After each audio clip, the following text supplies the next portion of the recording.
Hello, good morning, and welcome in. I'm Shauna Johnson. In today for Hoppy Kercheval, you're listening to Metro News Talkline here on the Metro News Radio Network, and we're underway. Do not attempt to change the station. You are surrounded. We interrupt this program to bring you an emergency news bulletin. Repeat, this is an emergency bulletin. Keep your radio turned on. Holy smoke. From the studios of the West Virginia Radio Corporation and the Metro News Radio Network, the voice of West Virginia, comes the most powerful radio show in West Virginia. This is Metro News Talkline with Hoppy Kercheval. Check set lineup link. Activated Telos telephone. Switch network control from Charleston to Morgantown. Stand by. Q Hoppy. You're on.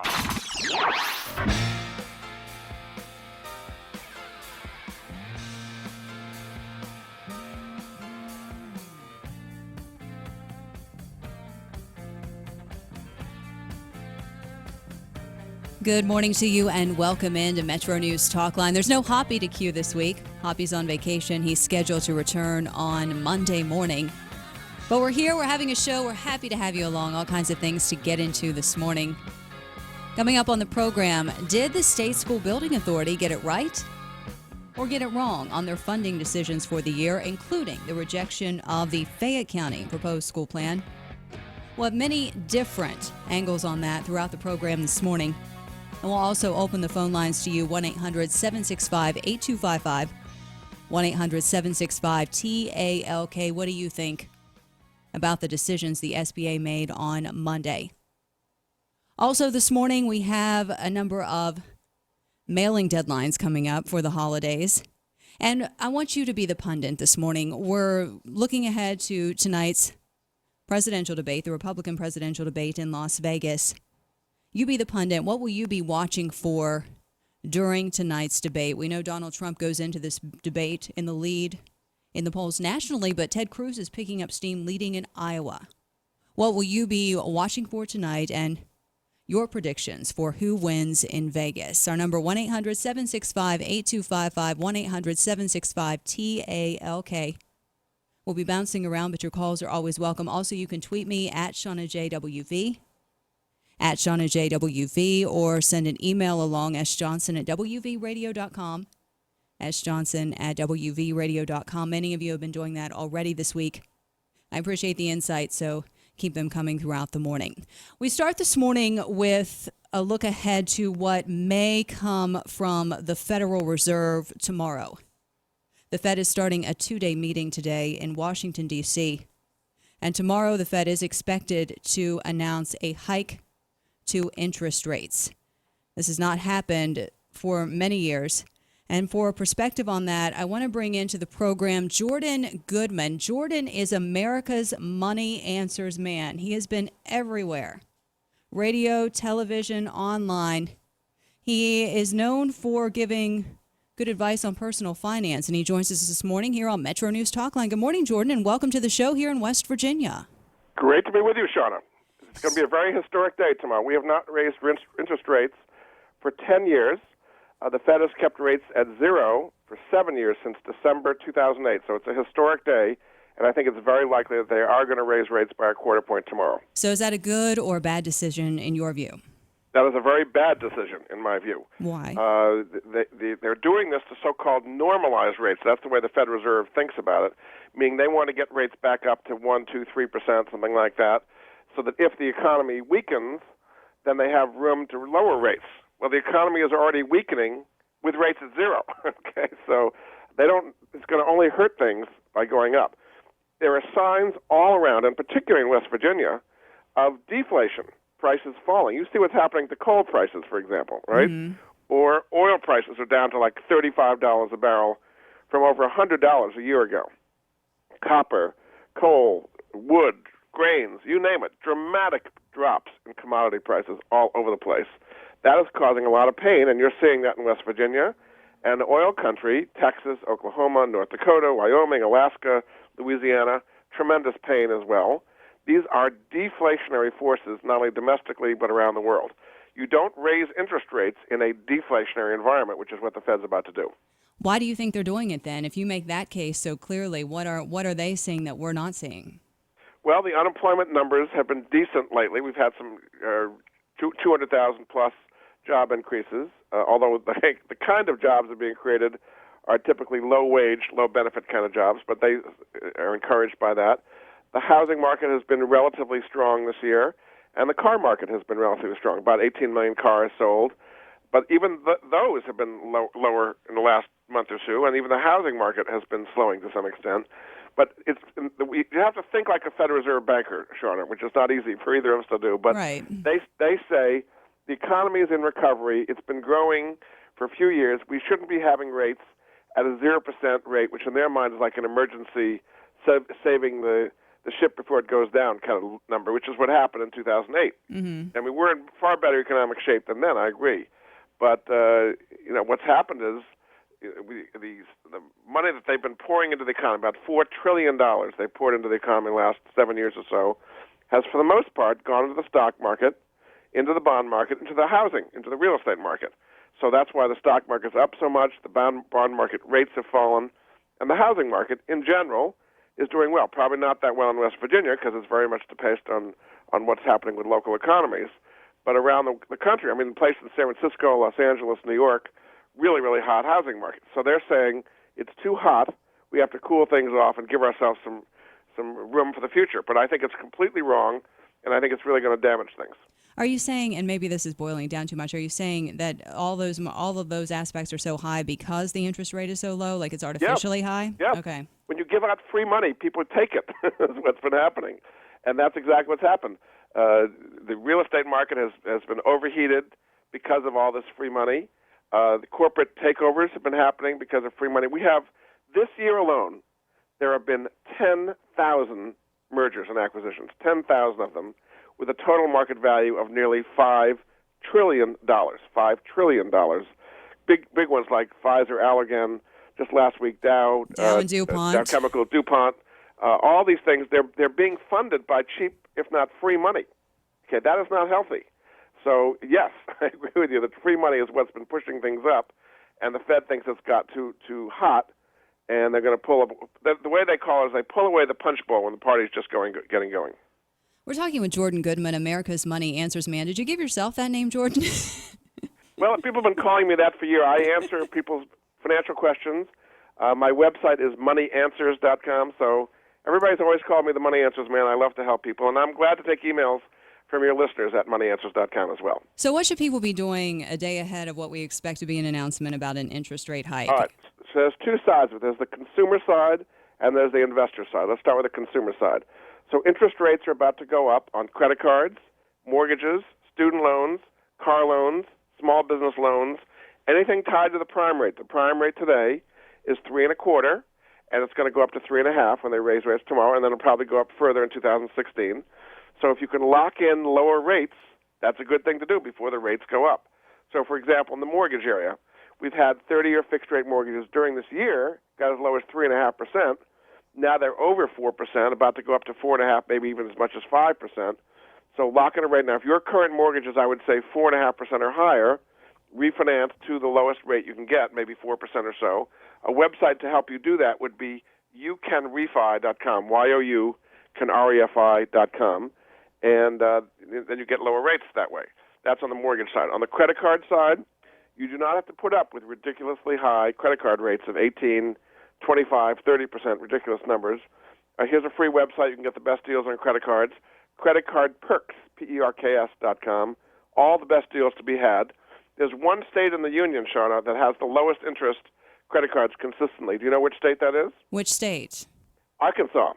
Arkansas cannot charge more than 5% over the prime rate. So basically they don't charge more than 8%.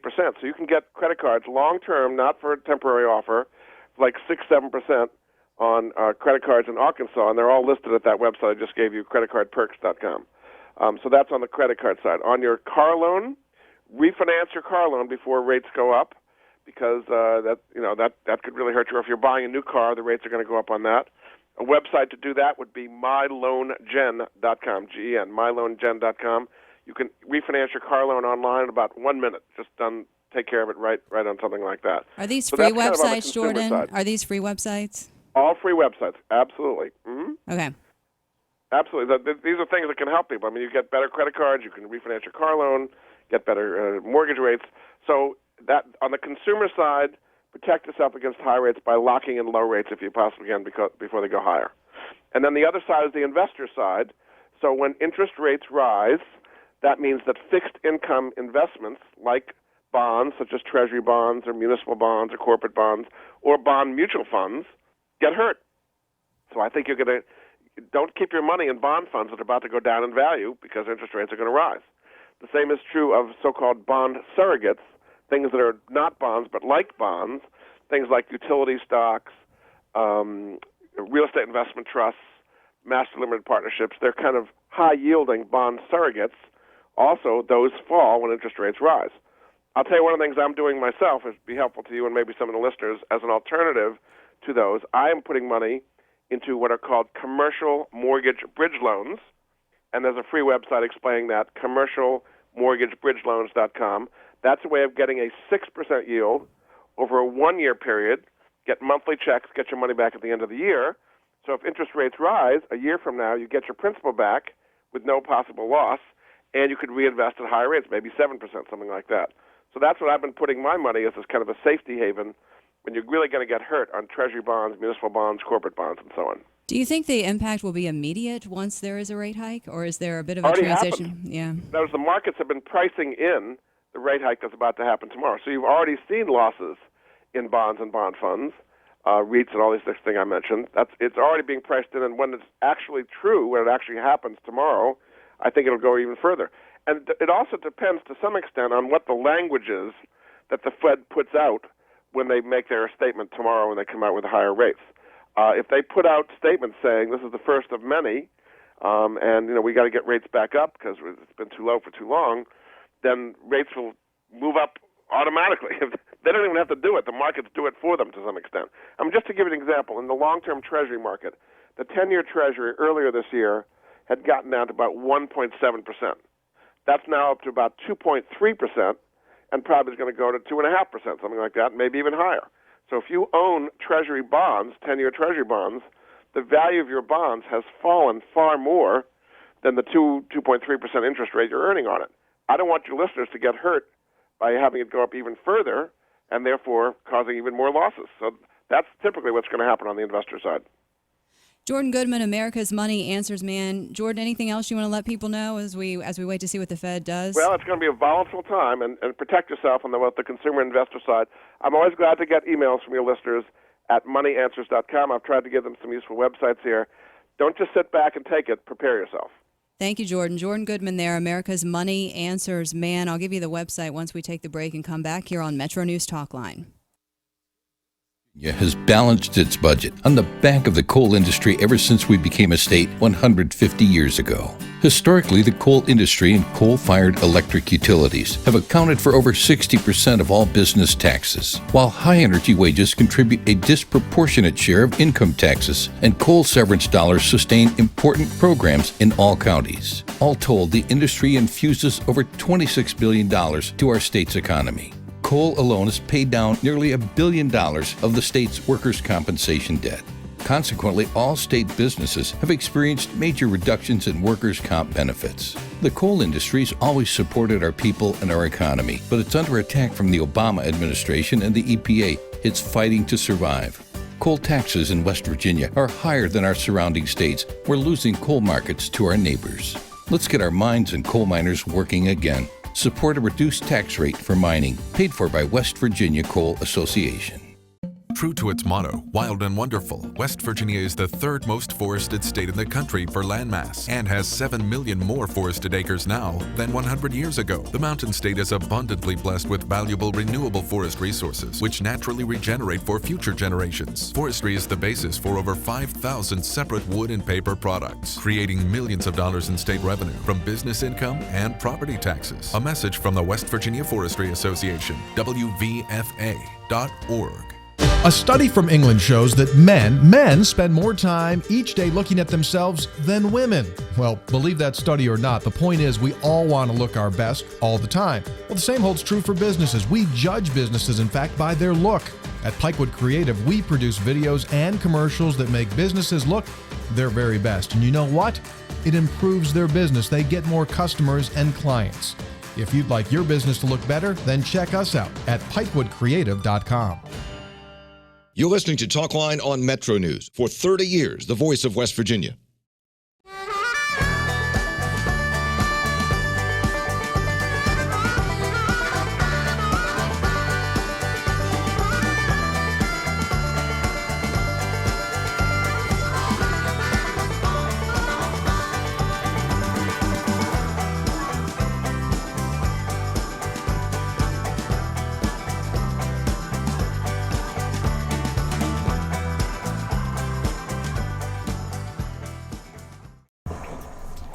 There. Just 5 more minutes. Almost home. Statistics show that 80% of auto fatalities occur close to home on rural roads. Gosh, cops. That's why law enforcement is stepping up rural patrols and cracking down on impaired driving. If you are over the limit, you are under arrest because drinking and driving don't mix. Remember, over the limit, under arrest. This message brought to you by the Governor's Highway Safety Program.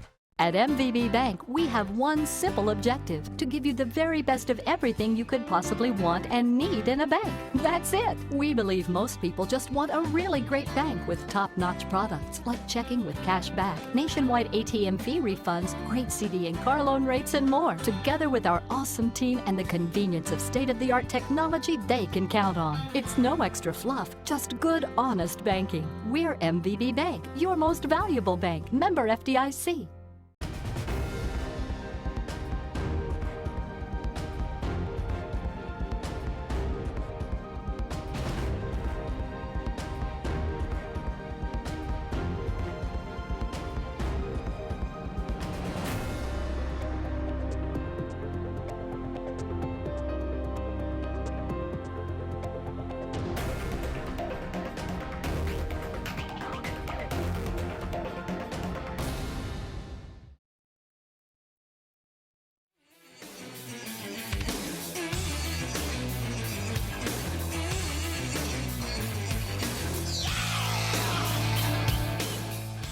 MetroNews Talkline continues on this Tuesday morning. I'm Shauna Johnson filling in today for Hoppy Kercheval. Hoppy returns on Monday morning. Coming up in the program, State Superintendent of Schools Dr. Michael Martirano. He'll be talking about the decisions from the State School Building Authority on Monday, decisions on how to allocate $56 million in funding. We'll also be going to your calls later in the program at 1-800-765-8255, 1-800-765-TALK. Joining me now from the Metro News newsroom, my colleagues, Jeff Jenkins. Good morning, Jeff. Hey, Shauna. And Carrie Hudasek. Good morning, Carrie. Hi, Shauna. Carrie, you were at the SBA meeting on Monday, and it turned into a heated meeting. Walk us through it when the decision was made not to fund Fayette County's plan. Yeah, so yesterday there were over about 100 people in this jam-packed room where the SBA was meeting in Charleston.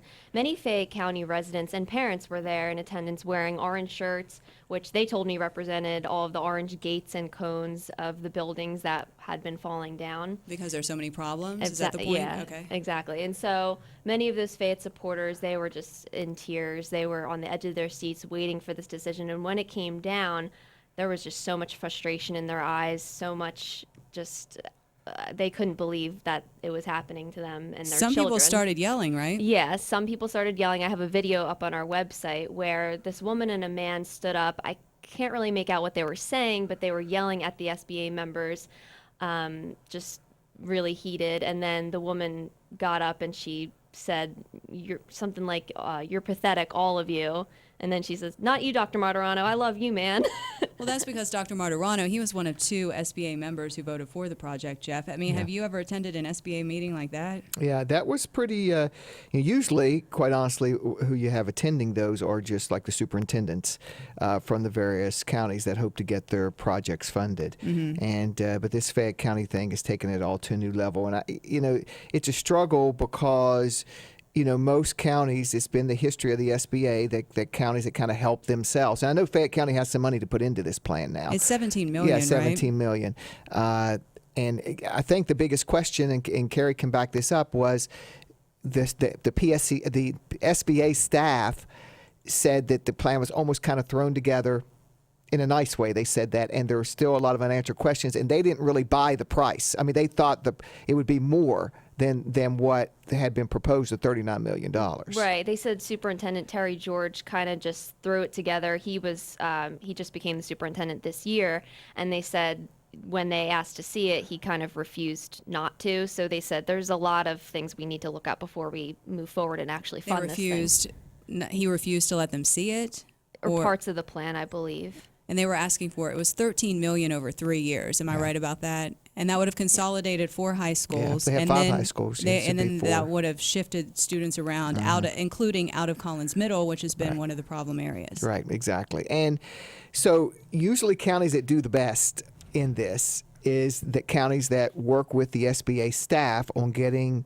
So what happens is counties will submit their projects, and the SBA staff, which has their own financial people and their own engineers, will work with these counties to kind of cut the cost or get the cost kind of in line. And several of those counties that did that got funding yesterday. But Fayette County officials very upset. I know Carrie talked to Larry Hara, the prosecutor, who said it was very political. He thinks it's a political battle between the state school board and the state school building authority. Really? Right. Yeah. Because I look at the SBA as an organization that's not politically motivated at all. Is that naive? I mean, we're going to talk to the SBA executive director coming up, but I don't. I mean, they're appointed people. They're appointed. Okay. And so from different organizations, a lot of them from different groups. I don't know how political they've been in that's just what Larry Harris said. SBA member Tom Lang said they're definitely not political at all. There's state board members on their board. How can they be political? Stuff like that. Well, there were a number of projects. They were able to fund projects in 15 counties. Considering there was $56 million to work with, that's pretty significant. Harrison County's getting $10.7 for the new Johnson Elementary School. Jackson County, $10.2 million for a middle school addition and renovations to Ravenswood High. That would close the existing Ravenswood Middle. I think that would put those middle school kids on that high school campus. And then also $6.5 million for building a new grades 2 through 4 elementary school in Logan County at the existing West Chapmanville Elementary site. Now, there was one multi-year project. That was out of Raleigh County. So it was $10 million in this year's cycle, $10 million in next year's cycle for a new Crab Orchard Elementary School, along with renovations to Shady Spring High School. Yeah. So while you have a lot of unhappy people in Fayette County, there are school systems in West Virginia getting some money to do the plans. How much do you think the Raleigh County multi-year plan may have affected Fayette County? Well, I think they could only tie up money on one multi-year project. Right, yeah, that Carrie? was right. And that's what they kept on repeating at the meeting. Right. You can only decide on one. On one multi-year funding project, and Raleigh County got the nod over Fayette County. So, and I'm sure David Sneed will back this up, is that if everybody can kind of get on the same page, that, if Fayette County will work with the SBA staff during the next year, and I think we had a quote that he said, I'm sure Fayette County would be funded next year. They completely want to fund it. They just need to look further at this plan. Carrie Hudasek, Jeff Jenkins from the MetroNews newsroom. See Carrie's story posted along with video from the meeting if you want to see what happened at this SBA meeting at wvmetronews.com, wvmetronews.com. State Superintendent of Schools Dr. Michael Martirano talks about this more next. And next hour, David Sneed, the Executive Director of the State School Building Authority, joins us. This is Talkline on Metro News. For 30 years, the voice of West Virginia. It's 10:30. That means it's time for a news update. For that, we go to the Metro News anchor desk for the latest on this Tuesday morning. West Virginia Metro News, I'm Shauna Johnson. An economist in West Virginia University's College of Business and Economics says West Virginia could see some long-term benefits out of the proposed merger between Dow Chemical and DuPont. Since we already have a presence, it should be, there is an advantage to expanding what you have than starting de novo somewhere else. Dr. Ashok says most of the initial job cuts that will come out of the proposed merger between the chemical giants will likely involve administrative positions. Most of the Dow and DuPont workers here in West Virginia, he says, work in production. In Bridgeport, approval for a 1% sales tax addition. That addition is scheduled to take effect on July 1st and will fund a new indoor recreation facility in the Harrison County city. The mild weather is helping the State Division of Highways. It's snow and ice removal season for the DOH, but there's no snow and ice to remove. The agency set aside $62 million to keep the roads clear between now and the end of March. And about a third of the way through, they've only spent $1.4 million and only put down 1,500 tons of road salt. That's Jeff Jenkins reporting. U.S. Attorney Bill Ehlenfeld and State Attorney General Patrick Morrissey meet today in Martinsburg to talk about a partnership between their offices to enhance drug law enforcement and education in West Virginia's Northern District. You're listening to Metro News for 30 years, the voice of West Virginia. I'm Chris Lawrence, and I love it when you send me pics of the game and fish you've bagged. I show them off at the outdoors page of WVMetroNews.com in the Ram Trucks Trophy Room. But now we've stepped it up a notch. Each month from now through January, we'll have a random drawing of those who send us a picture for really cool prizes. See how to enter and submit your trophy pics at the outdoors page of WVMetroNews.com. Make it a tasteful photo, and if it's a trophy to you, it's a trophy to us. The Ram Trophy Room at the outdoors page of WVMetroNews.com. We all know that girl, the girl with no inside voice, the girl who speaks in text talk, the girl obsessed with cats and videos of cats. Well, that girl is playing Powerball, and she might win. A Powerball jackpot can fund a lot of cat videos, which BTW is not LOL for anyone. So it's up to you to win, for all of us. Play the West Virginia Lottery's Powerball at your favorite retailer today. Wednesday's estimated jackpot is $180 million. Please play responsibly. 10 new guidelines are now in place for emergency rooms throughout West Virginia when it comes to opioid prescriptions. Guidelines that come from the West Virginia Hospital Association. President and CEO Joe Lentnachin says they're designed to cut down on abuse. The general theme is that they're guidelines, not a mandate. Number two, it gives them a point of reference in the emergency departments to say, look, we can use our judgment in dealing with patients. From the Metro News Anchor Desk, I'm Shauna Johnson.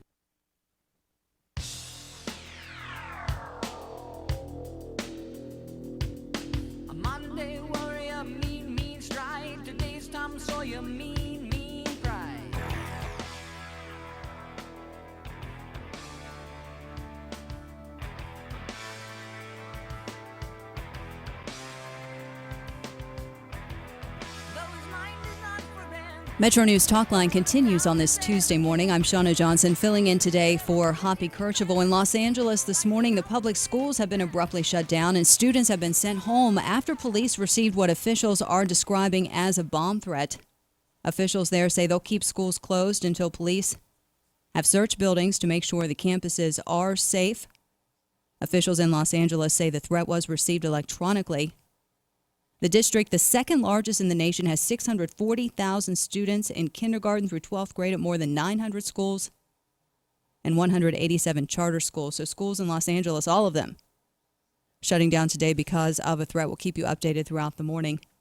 We started talking before the break about the SBA school funding decisions. Dr. Michael Martirano, the superintendent of schools here in West Virginia, a member of the State School Building Authority, spoke for the Fayette County project that was later rejected. Dr. Martirano is on the line and joins us here on Talkline. Good morning, sir. How are you? Good morning and Merry Christmas to you. I'm delighted to be on today. Thank you for coming on. Why did you speak so passionately about this Fayette County project?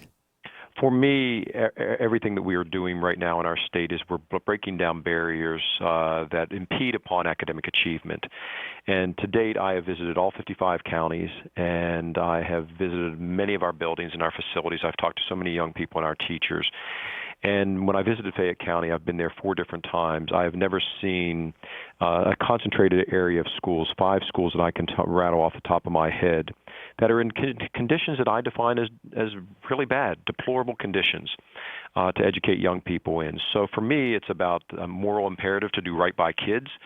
And when young people are in conditions that I define as less than desirable for education to occur, I have to speak out about that. I view Fayette County as a top priority for us as a state that needs to be addressed with a level of fierce urgency, and we need to get some results there as far as this cumulative year after year of advancing this problem. It's becoming worse. It's not getting better. So we have to respond with this high level of urgency. So you're disappointed in how the funding decisions played out on Monday? I'm very disappointed, but I also accepted the decision of the board members. There were two members who voted, in opposition, myself and Tina Combs, member of the State Board of Education. But what my question is now is how do we move forward in a very collaborative manner to get results that need to be addressed? So with the SBA, the School Building Authority, and the State Board of Education, it is my job as state superintendent to continue to facilitate a process that's going to get results for the young people in Fayette County, for all my students in West Virginia. But the bottom line is right now I feel as if the level of crisis stage is right in Fayette County. And so how will we respond as we move forward? Disappointed, but hopeful that we'll come together in a collaborative manner to get some immediate relief and long-term, short-term results to improve the education in Fayette County. Dr. Martirano, there have been some people we've talked to here at Metro News from Fayette County who say this decision was a political one, maybe motivated by differences between the State Board and the SBA. Is that your view? Well, it's an interesting variable that I can't begin to discuss. What I have to stay focused on is the aspect of what needs to be done for kids. Kids need to be discussed in this topic, where right now we have conditions in Fayette County where there is inequities. There are inequities between the children in Fayette County and children in other counties. My kids know that. And, Sean, it absolutely breaks my heart when a young person comes up to me and says, what's wrong with us, Dr. Martirano, that we're in facilities that are less than the other facilities that we visit when we go to other counties? That's wrong. That's wrong. And in 2015, we need to do right by the kids in West Virginia because they are truly our future, and we need to ensure that they're getting the best education. So whether it's motivated by politics or whatever it's motivated by, we need to put that to the sidelines, and we need to be collaborative and solve this problem. It's not getting any better. I'm concerned about the winter coming up. I don't want to have any system failures in those schools that are already having challenges as far as system management every day. So the bottom line for me is how we move forward in a collaborative manner, and we can do this. We can do this in West Virginia. This is what we're about, taking care of the less fortunate. When we have a problem, how do we respond?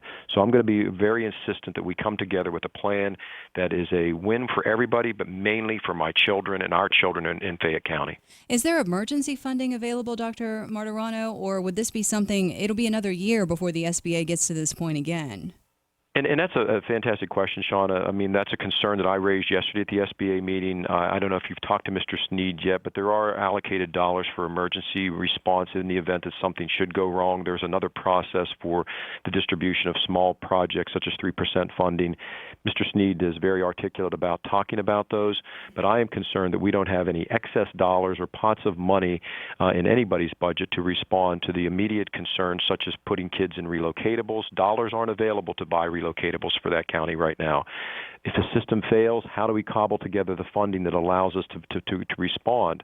And, the Fayette County is going to have to respond, in the short term if there are events such as that. Last month we had a system failure at Collins Middle where there was a sewage pipe that had problems, and that had to be repaired, caused us to miss instruction for my kids. It's just a matter of time that other systems are going to fail, and how do we respond? So I'm looking at short-term remedies that are basically Band-Aids, which I don't like to operate with, but then ultimately what is the long-term relief that is based upon many years of cumulative neglect to those facilities that have just basically fallen into a level of disrepair, in my opinion. It's unbelievable that, I mean, you as the superintendent, you're saying you've been to so many schools, and this collection of schools, the 5 schools, that's the worst in the state. That's what you're saying. Shauna, in my entire career, my whole body of work, I have never seen this level of collection of that many schools in one concentrated area. That is a fact. That is my objective opinion, and I feel as if in many ways I'm an authority of this area because I've worked in education my entire career. I've dedicated my life to children.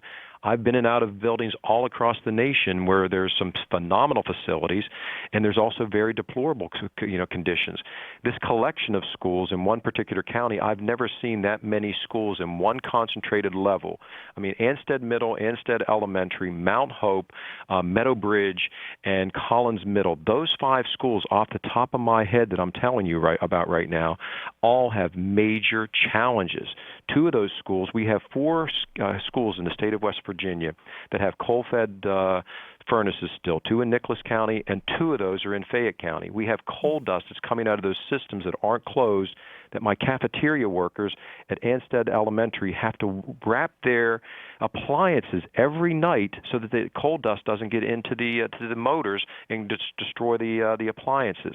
That's wrong in the 21st century. That's wrong for where we are for our state. So how do we respond as we move forward? This is an issue that's causing harm to my babies, to my kids. We're talking with Dr. Michael Martirano, the State Superintendent of Schools. I want to ask you very briefly, and then I'll let you go. The State Board of Education is set to vote on Thursday on the college and career readiness standards for English and math, basically the replacement for the Common Core or Next Generation standards. How confident are you that the board will approve those standards as they've been proposed? I am extremely confident that we have responded to the board's expectations. We responded to the legislators' expectations. We took a very, very transparent process, a review of the current standards, which yielded over 250,000 comments, 10,000 written comments, 4,000 individuals, town hall meetings. We've taken this to our West Virginian citizens, to our teachers, and they have responded with what needs to be done to improve the standards. Although they had a high rating already, I said that we wanted to take all that input in, and so that led me to the recommendation to repeal Common Core in West Virginia. Let me state that again.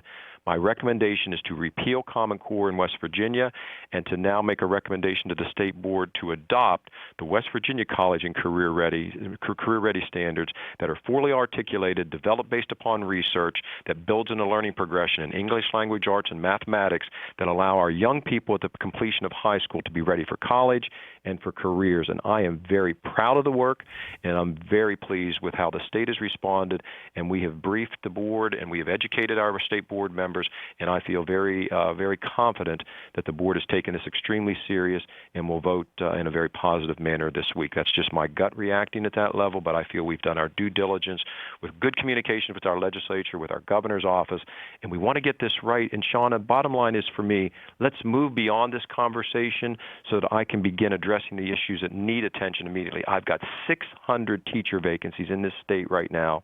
And if you're truly about academic achievement, we need to make certain that every child in this state has a high-quality teacher. And when I have 600 vacancies, that's impeding instruction and that's impeding academic achievement for our state. 600?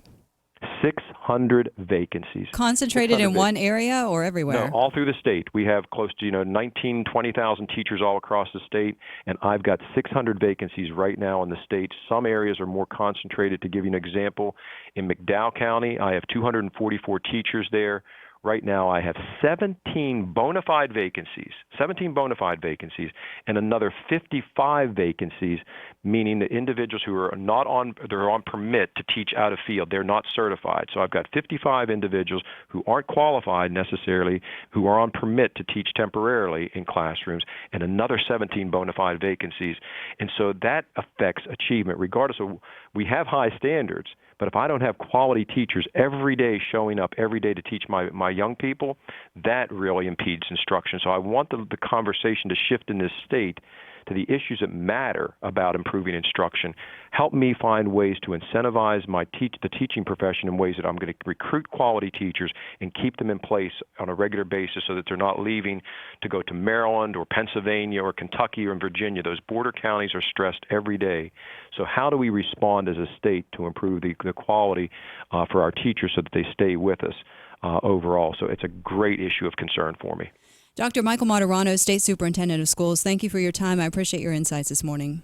Thank you, Sean, and have a wonderful day. You too. Dr. Martirano there talking about a number of topics, the SBA decisions, the vote that comes up Thursday on the college and career readiness standards for English and math. I know there are some lawmakers who wanted to make changes to those standards.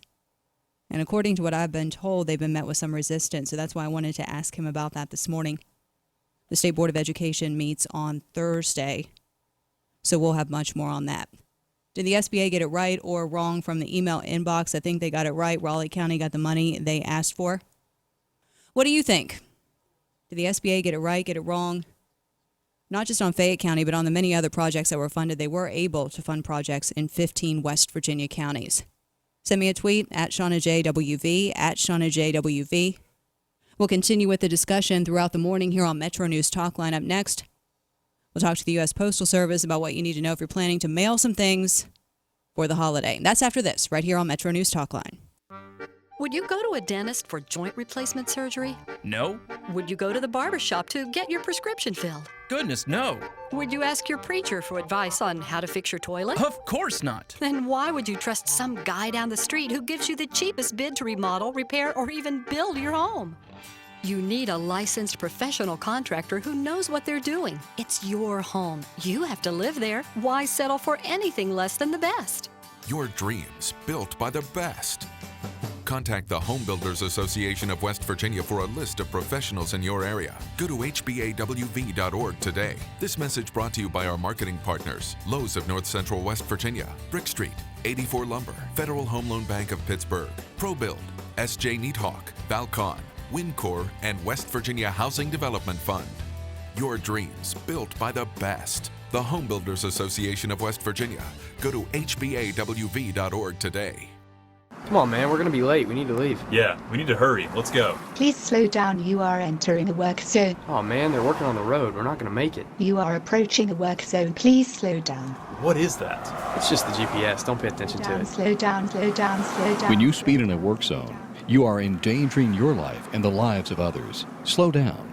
It's the law. Be a smart driver. Don't speed in work zones. The safety message from the West Virginia Department of Transportation Division of Highways, saving one life at a time. Changing lives by preventing harm and providing hope and healing to hurting children and families. Burlington United Methodist Family Services has led the way in West Virginia for over 100 years, preventing harm by helping place endangered children in safe, caring foster homes, providing hope by counseling birth parents in their choice to parent or make an adoption plan, and helping adoptive parents in their quest for a child. Go to bumfs.org to see how Burlington United Methodist Family Services is truly changing lives. This is Talkline on Metro News. For 30 years, the voice of West Virginia.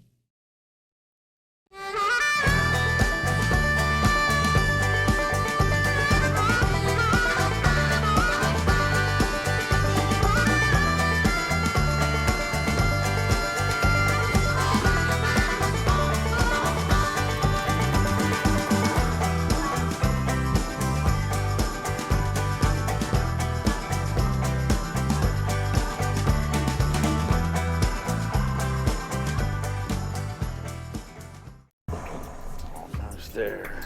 Just 5 more minutes. Almost home. Statistics show that 80% of auto fatalities occur close to home on rural roads. Cops. That's why law enforcement is stepping up rural patrols and cracking down on impaired driving. If you are over the limit, you are under arrest because drinking and driving don't mix. Remember, over the limit, under arrest. This message brought to you by the Governor's Highway Safety Program. At MVB Bank, we have one simple objective: to give you the very best of everything you could possibly want and need in a bank. That's it. We believe most people just want a really great bank with top-notch products like checking with cash back, nationwide ATM fee refunds, great CD and car loan rates, and more. Together with our awesome team and the convenience of state-of-the-art technology they can count on. It's no extra fluff, just good, honest banking. We're MVB Bank, your most valuable bank. Member FDIC.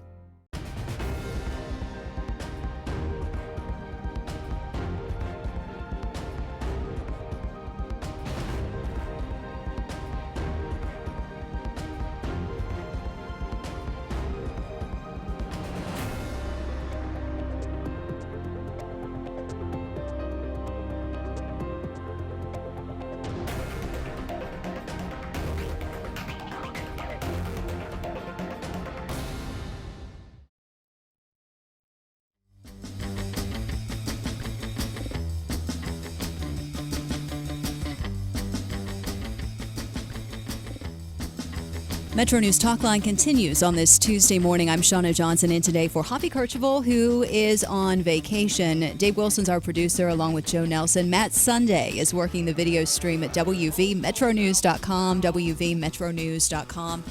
We'll get more into the SBA decisions coming up after the top of the hour with David Sneed, the executive director of the State School Building Authority. Right now, a quick reminder from the U.S. Postal Service about some mailing dates, because Christmas is fast closing in, and maybe you're like me and you're completely behind. It happens every year. Tad Kelly is a spokesperson for the U.S. Postal Service. He joins us this morning here on Metro News Talkline. Tad, good morning. Welcome to the show. Shauna, thanks so much for having me. Happy holidays, everybody out there. Yes, it is crunch time at the Postal Service, and it's about that time everybody starts thinking about, I better start getting my mail into the stream if I want to get it there by Christmas Day. And we do have some very important dates that folks want to take notice of. First of all, today, the 15th, is the last day we would recommend our standard post. That's your ground shipment, most economical service that we provide. So today we would recommend that if you're going to go that route, have it into the post office. Now, for your first class mail, that's your cards and letters, those green and red pretty letters that go through our system. We would recommend you have those to us by December 19th. Okay, so if you have them to us by this Saturday, you're in good shape. Now, for those folks that are sending things overseas still, what we have for you is Global Express Guaranteed. If you still need to send something across the waters, again, we'd like to have that by December 19th, this Saturday. Now, we have Priority Mail, and that is our 2 to 3 day service. That's the box that comes to you for free. You don't have to buy a box. That's the one that comes with free $50 worth of insurance and free tracking online and right to your smartphone. We need that by December 21st. So that's next Monday. That's our 2 to 3 day Priority Mail. And for that ultimate last-minute procrastinator, we do have Priority Mail Express Overnight Guaranteed. We'd like to have that by December 23rd. Our post offices are going to be open on Christmas Eve, the 24th. But if you're going to use this service, we recommend you bring it inside the post office and check our commitment that we can give for you, because we do deliver on Christmas Day. Oh, really? Yes, we do. For Priority Mail Express, we'll be knocking on doors, and Santa's helpers will be out there making spirits bright with a package for some folks on Christmas Day. We're talking with Tad Kelly with the U.S. Postal Service. Tad, I still send Christmas cards. Do most people still do that, or has there been a decline in overall mail this time of year? There has been a slight drop-off. We're competing with electronic cards. But something, an electronic card simply cannot bring that emotional impact that a greeting card can. A greeting card is a keepsake, something that you may have from your grandmother or maybe a sister or some other loved one in the family. It's something that we hang around the house. We use as decorations. Unfortunately, an e-card is something we look at quickly and delete. But greeting cards, they have fallen off somewhat, but they actually made a comeback this year. They're very, very popular.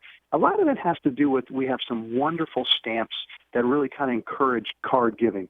If you take, for instance, this was the 50th year anniversary of A Charlie Brown Christmas, that TV show we all grew up with watching every single year. Well, we have those stamps available this year. They're beautiful. We have geometric snowflakes, which are awesome. They say no two snowflakes are the same. Well, we've got a couple that repeat themselves on this forever stamp set, but they're beautiful. And we have a lot of stamps of various designs that can meet anybody's needs, whether it be your traditional, whether it be your religious, whether it be Kwanzaa, Hanukkah, just some beautiful gingerbread houses, whatever. We've got the stamps. And because they're forever stamps, they're always worth the first-class value, whatever you use them, this year, next year, 5 years down the road. So I think that's been helping greeting cards make somewhat of a comeback this year. Again, there's nothing like a greeting card from a friend or a loved one that says, hey, I took the time to write something down to you. I think of you, and you're probably going to hang on to this for some time. Tad Kelly, spokesperson for the U.S. Postal Service. Have a Merry Christmas, Tad. Thank you for your time this morning.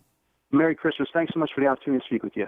December 15th, that's today, would be standard post for shipping through the U.S. Postal Service. December 19th, first class mail, that's this weekend. Also December 19th, Global Express Guaranteed. December 21st, which would be Monday, Priority Mail deadline. And then December 23rd, Priority Mail Express. Keep that in mind.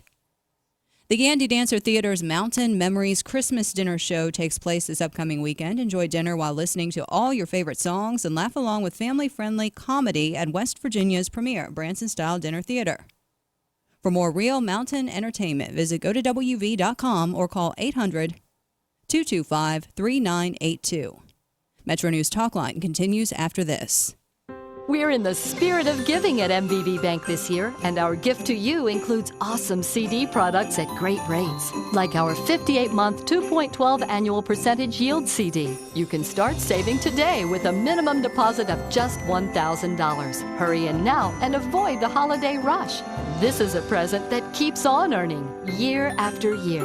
MVB Bank, your financial life made easy. Member FDIC. Visit us at mvbbanking.com.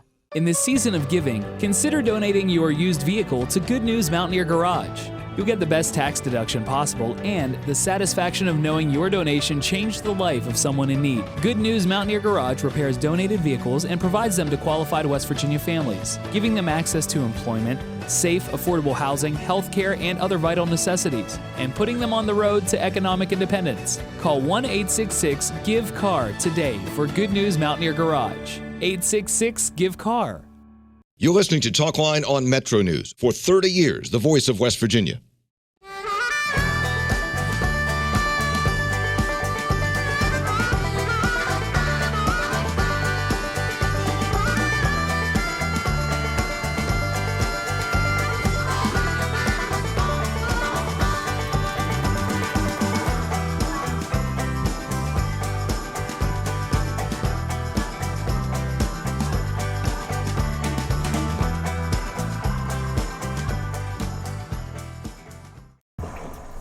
Almost there.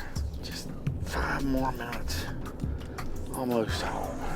Statistics show that 80% of auto fatalities occur close to home on rural roads. Cops. That's why law enforcement is stepping up rural patrols and cracking down on impaired driving. If you are over the limit, you are under arrest because drinking and driving don't mix. Remember, over the limit, under arrest. This message brought to you by the Governor's Highway Safety Program. At MVB Bank, we have one simple objective: to give you the very best of everything you could possibly want and need in a bank. That's it. We believe most people just want a really great bank with top-notch products like checking with cash back, nationwide ATM fee refunds, great CD and car loan rates, and more. Together with our awesome team and the convenience of state-of-the-art technology they can count on. It's no extra fluff, just good, honest banking. We're MVB Bank, your most valuable bank. Member FDIC.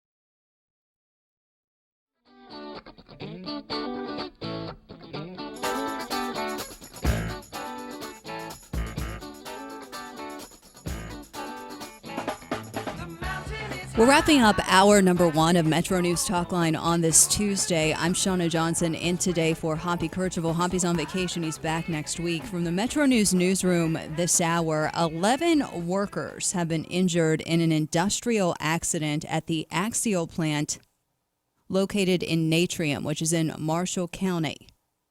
These workers, according to the initial reports we have, are said to be contract workers who may have been working on a coal-fired boiler at the time of the accident this morning.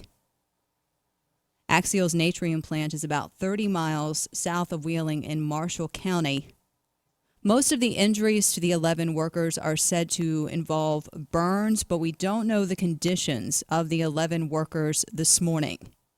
Metro News is following the story. We will continue to update you as we get new information. Again, 11 workers hurt in an industrial accident at the Axial plant in Natrium this morning. That's in Marshall County. They're said to be contract workers who've been working on a boiler. We do not know their conditions this morning. Also this morning, the second largest school district in the nation, the Los Angeles School District, is closed with its 640,000 students. All of the public schools shut down there.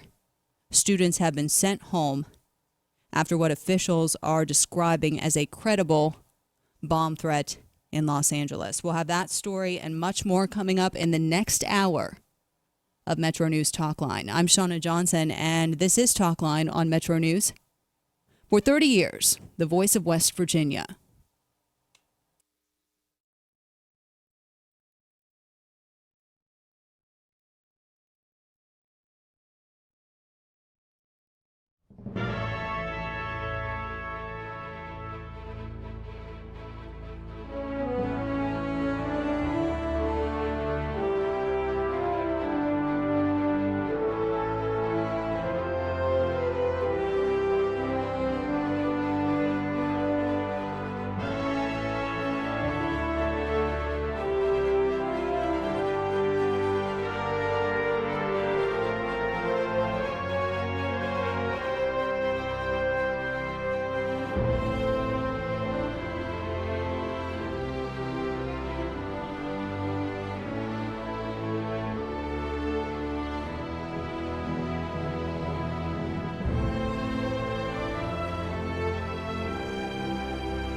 Hour number 2 of Metro News Talkline here on the Metro News Radio Network. I'm Shauna Johnson, filling in today for Hoppy Kercheval. The Metro News Radio Network stretches in and around West Virginia. Also online at WVMetroNews.com, WVMetroNews.com. Coming up later in the program, the latest on the industrial accident this morning at the Axial plant in Natrium in Marshall County.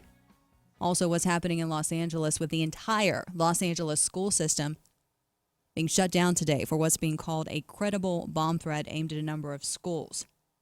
We'll talk about that much more at the bottom of the hour. A fun interview for you this morning from the Toastmasters as we run down some of the best celebrity speeches of 2015. And as always, your phone calls 1-800-765-8255, 1-800-765-TALK.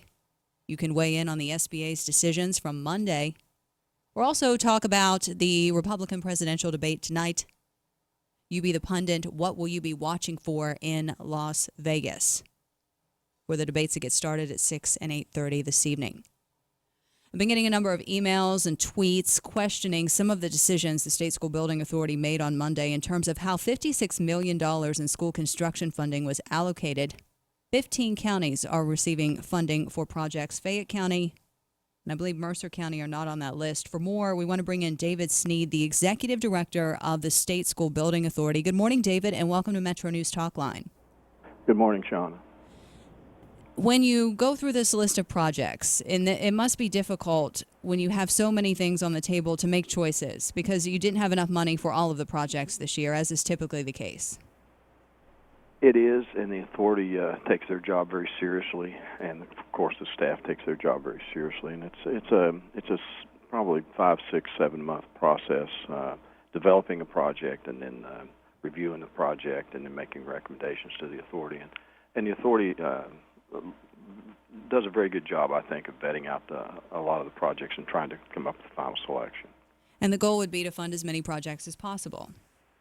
Yeah, it always is, and there's a limited amount of funding, and unfortunately, there are counties that don't get funded, but we fund every year, and there's opportunities for the counties to come back with that same project, perhaps, or maybe improve that project or present another project. So, what do you see happening with Fayette County's proposal? This county had made this proposal for a consolidation of 4 high schools and then upgrades to other schools so students could be shifted out of some problem buildings in Fayette County. And the presentation was made, the request was for $39 million total, $13 million over the next 3 years. The State School Building Authority said no to that. Why? Well, I think there are a lot of reasons. The lack of a broad-based community support. Our authority members, as well as our staff, receive probably a like amount of letters and emails from different people in the county that were in favor of the project or supported the project or didn't support the project. We have a history of supporting Fayette County, and we also have a history of funding counties where there's not a broad-based support, and those projects not really coming to fruition. And there was concern, I'm sure, among the authority members that we could be back in that same boat again. We've been in Fayette County. This is not something that happened overnight. You'll have to excuse me. I'm trying to work through a cold here, but we've funded projects in Fayette County, and the county has sent the money back, or they've failed bonds in the past. And we'd like to see a broad-based community support down there, and we'd like to see the community come together. And we'd like to, where we go from here is the authorities directed us to go back and to work with the county, and we'd like to work with the citizens in the county and work with the superintendent, the state board, and address the concerns that the authority had, and then bring back a project that we can get behind and fund.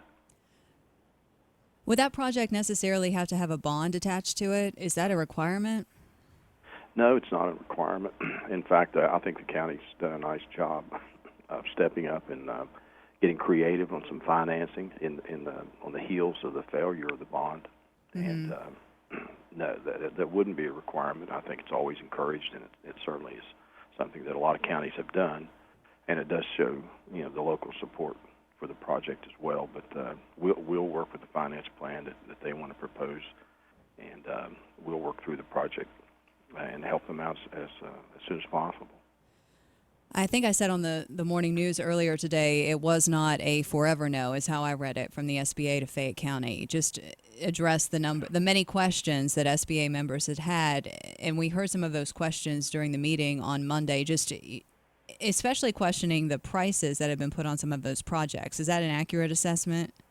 It is, and what the authority wants our staff to do is they want to work with each county on the cost and the options that might be available to, we have a limited amount of funding, obviously. And they want to, we don't have the luxury of doing something even if it's wrong, and then finding out later that we've spent a lot of money on something that's was a bad idea. So what we like to do is vet out all those issues beforehand, before the project actually ends up on funding day.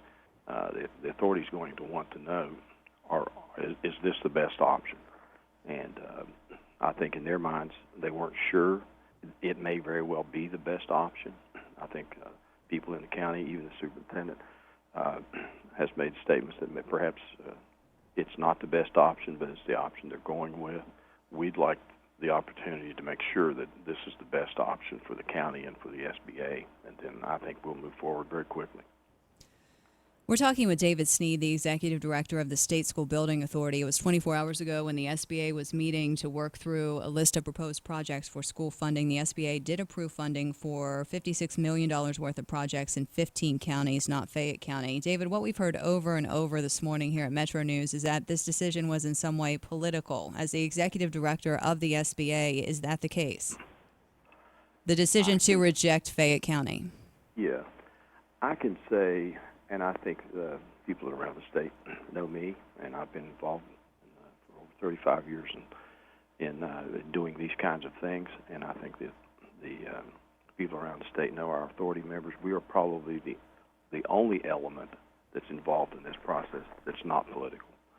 This basically comes down to addressing the criteria in code,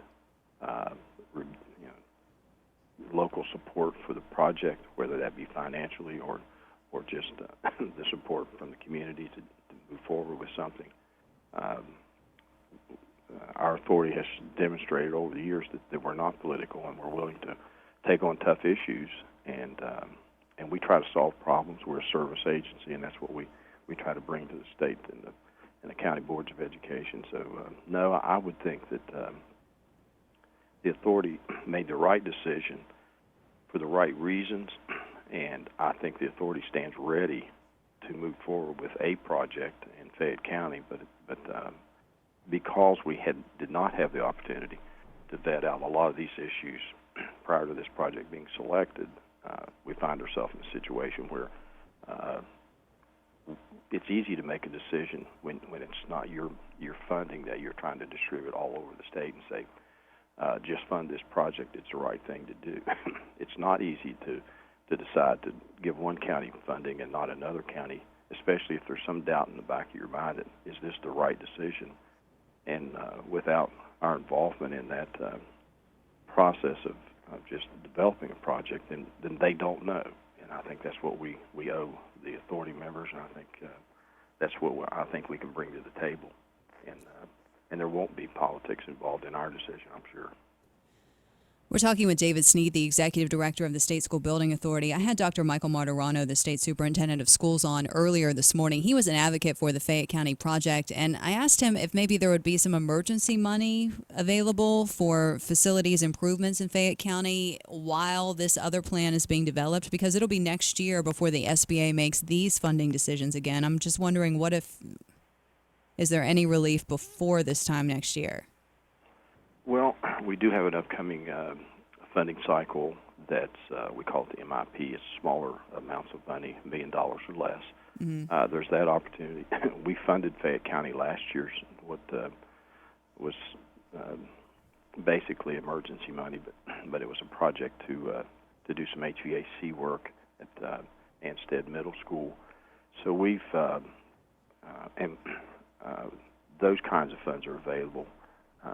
This problem didn't happen overnight. It didn't happen it's been happening for 25 years, and now we've reached critical mass in Fayette County, and most counties have addressed their facilities issues over time. And Fayette County, unfortunately, hasn't been able to do that. They've not been able to come together and agree on anything. And these things have gotten worse and worse and worse. And now we have reached a point where there are a lot of critical needs that have to be repaired immediately. And we're trying to do our part. Like I say, we funded them last year, and if they chose to bring a project to us this year for some repair work on buildings that they feel their highest priorities might be, then certainly we could consider those in March as well.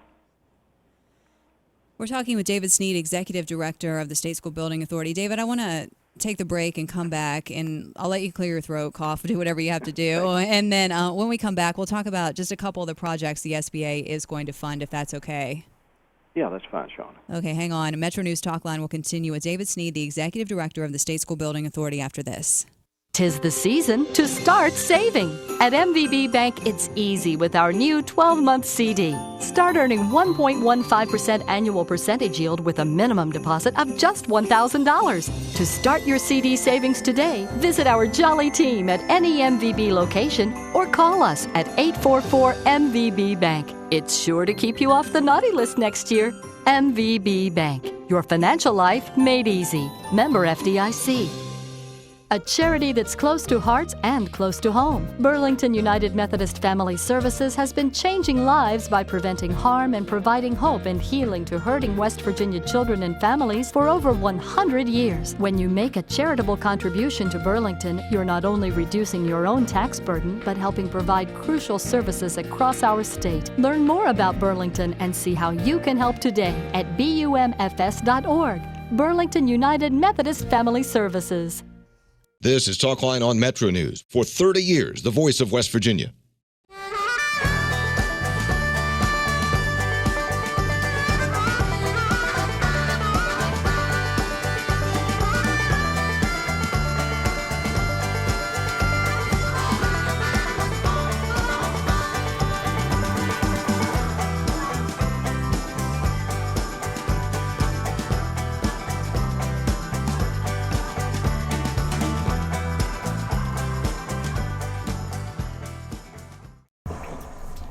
There. Just 5 more minutes. Almost home. Statistics show that 80% of auto fatalities occur close to home on rural roads. Cops. That's why law enforcement is stepping up rural patrols and cracking down on impaired driving. If you are over the limit, you are under arrest because drinking and driving don't mix. Remember, over the limit, under arrest. This message brought to you by the Governor's Highway Safety Program. At MVB Bank, we have one simple objective: to give you the very best of everything you could possibly want and need in a bank. That's it. We believe most people just want a really great bank with top-notch products like checking with cash back, nationwide ATM fee refunds, great CD and car loan rates, and more. Together with our awesome team and the convenience of state-of-the-art technology they can count on. It's no extra fluff, just good, honest banking. We're MVB Bank, your most valuable bank. Member FDIC.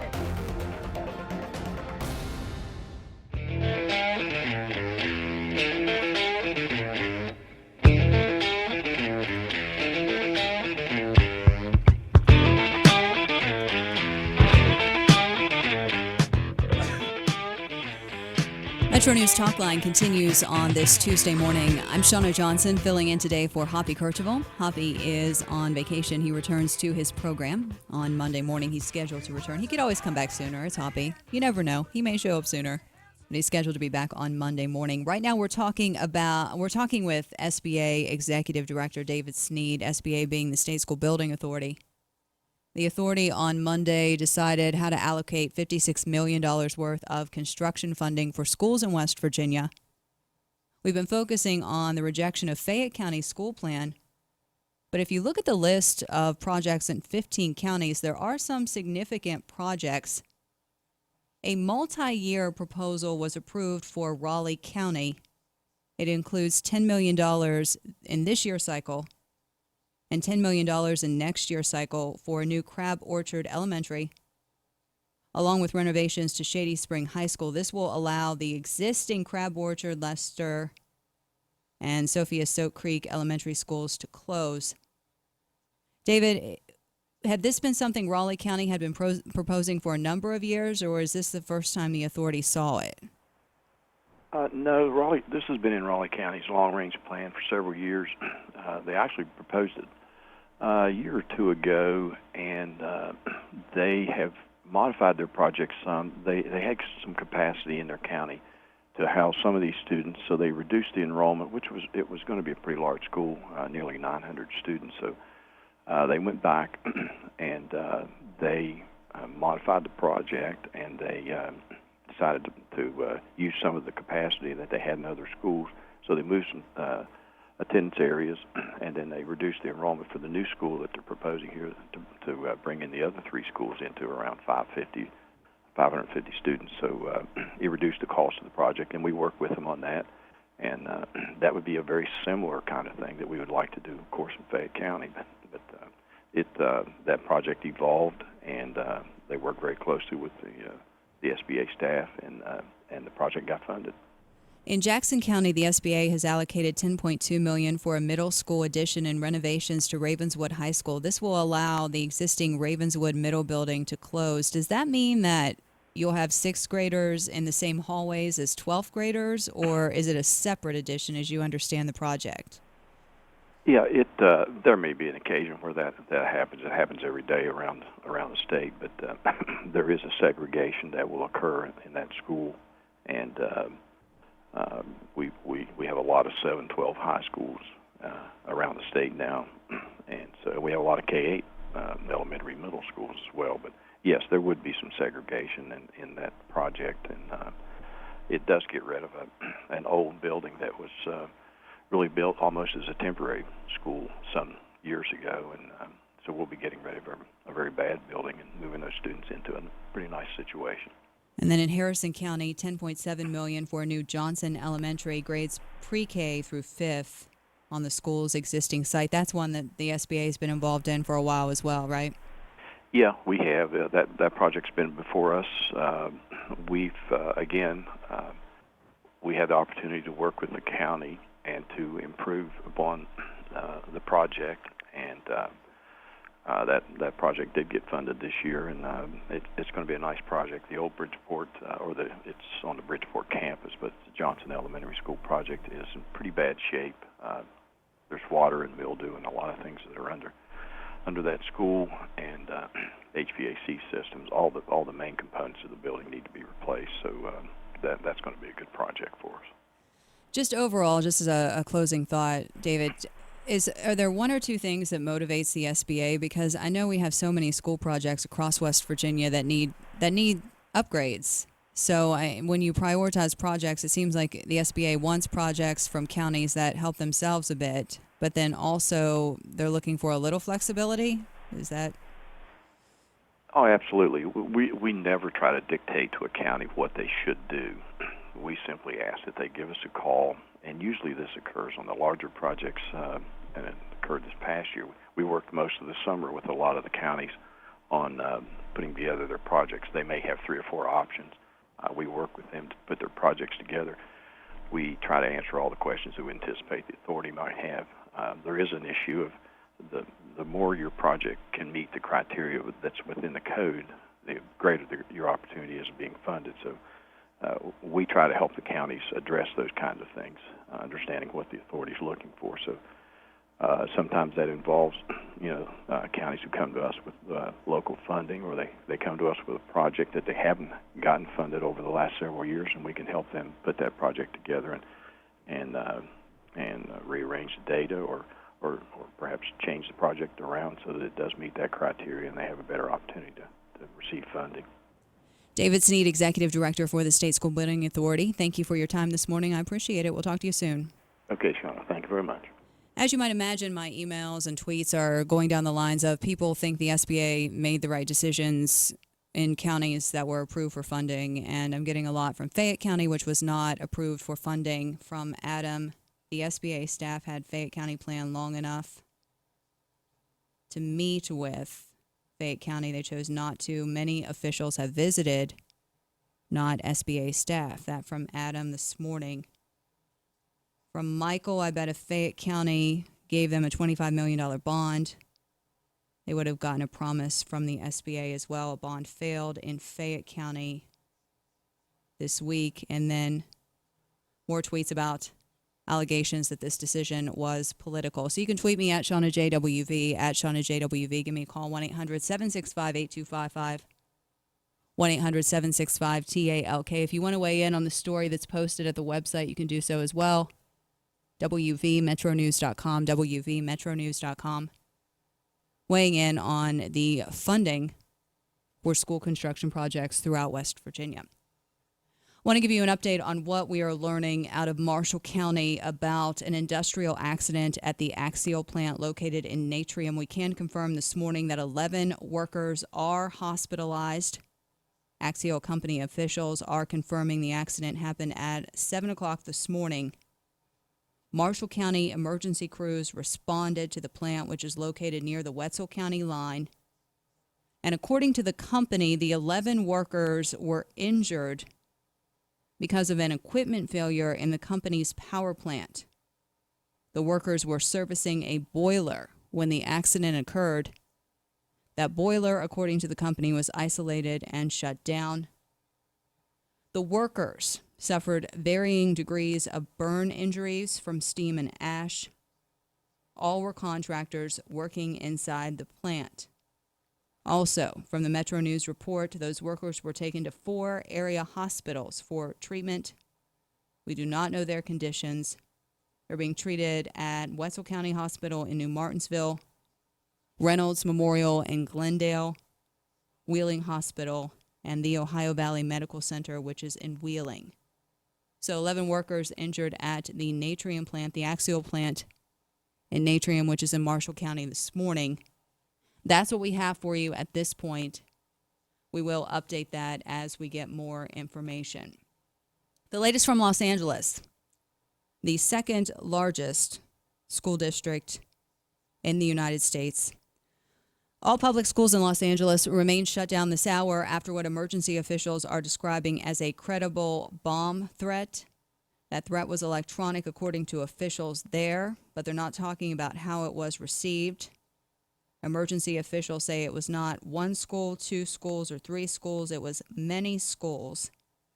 And the threat was explicitly to students at those schools. So that's the latest out of Los Angeles this morning, where all of the public schools are closed. We're going to talk to the Toastmasters next. This should be a fun interview. We'll do that after this bottom of the hour break. This is Talkline on Metro News for 30 years, the voice of West Virginia. It's 30. That means it's time for a news update. For that, we go to the Metro News anchor desk for the latest on this Tuesday morning. West Virginia Metro News. I'm Jeff Jenkins. 11 people are being treated in hospitals after an industrial accident this morning at the Axial plant in the community of Natrium in Marshall County. The contract workers have burns and inhalation injuries. State police are investigating a deadly shooting that involved police officers in Fayette County. Troopers say police in Mount Hope responded last night to a call that a drunk man had a knife. When they arrived, the man was carrying a shotgun in the front yard. Police say he ignored their commands to drop the gun and pointed it at them. Mount Hope police fired several shots and the man died at the scene. Police later found 2 stab victims in the residence, and they are being treated for their injuries.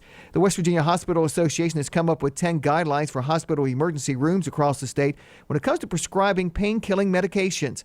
Association President Joe Linachin is hopeful the guidelines will help put a stop to ER shopping by drug addicts. We think and hope that it will really help us to reduce the ongoing appearance of some of these folks that show up with what they claim are, acute injuries, and they say it's pain. You can't describe pain. You can't feel it. It doesn't show up in an X-ray sometimes. Ignatian says the 10 guidelines are exactly that. They are not mandates, but he's hopeful they will be adopted by hospitals across the state.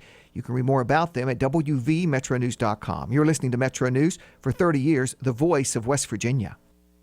A study from England shows that men spend more time each day looking at themselves than women. Well, believe that study or not, the point is we all want to look our best all the time. Well, the same holds true for businesses. We judge businesses, in fact, by their look. At Pikewood Creative, we produce videos and commercials that make businesses look their very best. And you know what?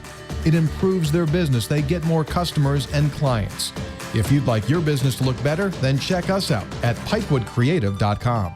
Keep up with what's happening in our state at WVMetroNews.com. Whether it's breaking news or the latest political development, high school sports coverage, insights on the Mountaineers or the Thundering Herd, hunting and fishing news, or just the latest weather conditions, your source is WVMetroNews.com. Listen to podcasts of Talkline and Sportsline, or watch video streams of your favorite Metro News programs. You'll find all that and more with one free click at WVMetroNews.com. Metro News is the voice of West Virginia. State DOH spokesperson Carrie Bly says it's amazing. A driver and a passenger in a UPS tractor trailer that crashed Monday afternoon on I-64 in Kanawha County walked away from the accident. Your first question is, how's the driver?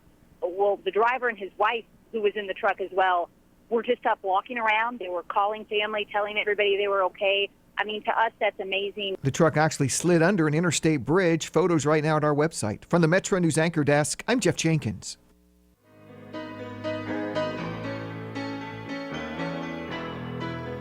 Just a small town girl living in a lonely world. She took the midnight train going anywhere. Just a city boy. Metro News Talkline continues on this Tuesday morning. I'm Shauna Johnson, filling in today for Hoppy Kercheval. Hoppy returns from vacation on Monday morning.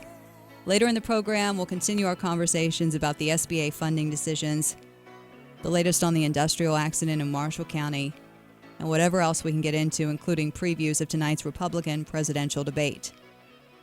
Right now, 'tis the season for end-of-the-year lists.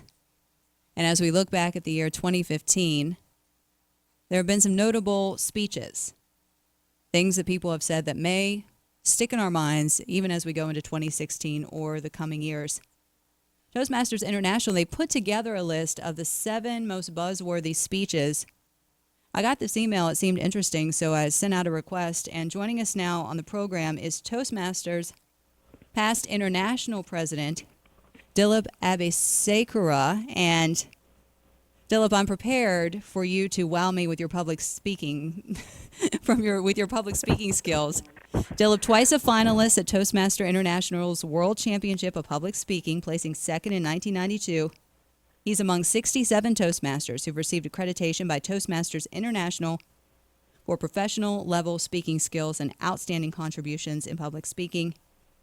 In 2005-2006, he served as international president of the Toastmasters. Good morning, Dilip. Welcome to the show. Good morning. Thank you, Shauna, for having me. I'm looking forward to talking with your listeners. Tell me, as you look back at the year 2015, I know Toastmasters pulled out 7 most buzzworthy speeches, but what makes a good speech? Is it boiling everything down to one statement, or is it something much more? Is it delivery? Is it what? Yes, all those things are important in speeches, but some things are very important. One, you already alluded to, is clarity of the message. People don't want to be confused. They want to understand what is being said. And also the speaker's orientation that the audience is there to receive value of some sort, inspiration or information that is helpful, something that the audience gets. The speaker understands that he or she is not on stage to impress the audience, but really to give a blessing to the audience in some way. And when the audience perceives that, then it becomes a positive exchange between the speaker and the listener. So and that's what makes that speech. So let's look back at some of these speeches from Toastmasters. We won't go through all of them, but on May 17th, Apple CEO Tim Cook gave the commencement speech at George Washington University. Why has Toastmasters chosen that as one of the better speeches of 2015? When I listened to Tim Cook's speech there, some things that really stand out. One is his authenticity. He's speaking from his heart. He brings out personal experiences in his journey of life and then relates it to the audience, to the graduates on that occasion. So there's sincerity, authenticity, and he's giving value. He talked about the values that guided him, and he encouraged that audience to not to sit on the sidelines, but step in and get active in life, in the arena of life. And you could feel it, like this is a man who lives his message. And that was a very strong connection point. He said, graduates, your values matter. They are your North Star. Otherwise, it's just a job, and life is too short for that. Exactly. Right. Very, very well said. One thing that I'm going to remember, and maybe it's just because I'm a huge David Letterman fan, but his final Late Show, May 20th, 33 years, more than 6,000 episodes. I think he just found the best way to wrap that up. He told the audience, well, if you're probably better at giving it, but in light of all of this praise, merited or not, do me a favor, save a little for my funeral. I'd appreciate it. And I'm going to steal that everywhere I go. Right, you should. And you know that comment shows not only his ability to make fun of himself, but he actually said something important, didn't he? So often we've said, oh, I wish I told that person how much I appreciated him or her before they passed away. Here he's saying, hey, you know, save a little for my funeral. And so using humor, he gets some truths across. In February, J.K. Simmons won the Best Supporting Actor Oscar for his performance in Whiplash, which he was phenomenal in that. And when he got on stage, he took the opportunity to remind people to call their parents. Yes. And that just seemed, I mean, he's up there and he says, I'm told there's like 1 billion people or so watching. Call your mom, call your dad if you are lucky enough to have a parent or two alive on this planet. Don't text, don't email. Call them on the phone, tell them you love them and thank them, and listen to them for as long as they want to talk to you. Yes. You know, when I watched that clip, what struck me was this is a genuine, warmly human being whose heart was spilling out with gratitude. When you listen to his speech, Shauna, you hear him just thank people very sincerely. He thanked his wife. He thanked his children. And then it reminded him that there are people watching him and listening to him who have parents, who have children, and he wanted to make that human connection for everybody. Again, the speaker connecting with the audience and giving that audience something valuable to think about and to act on.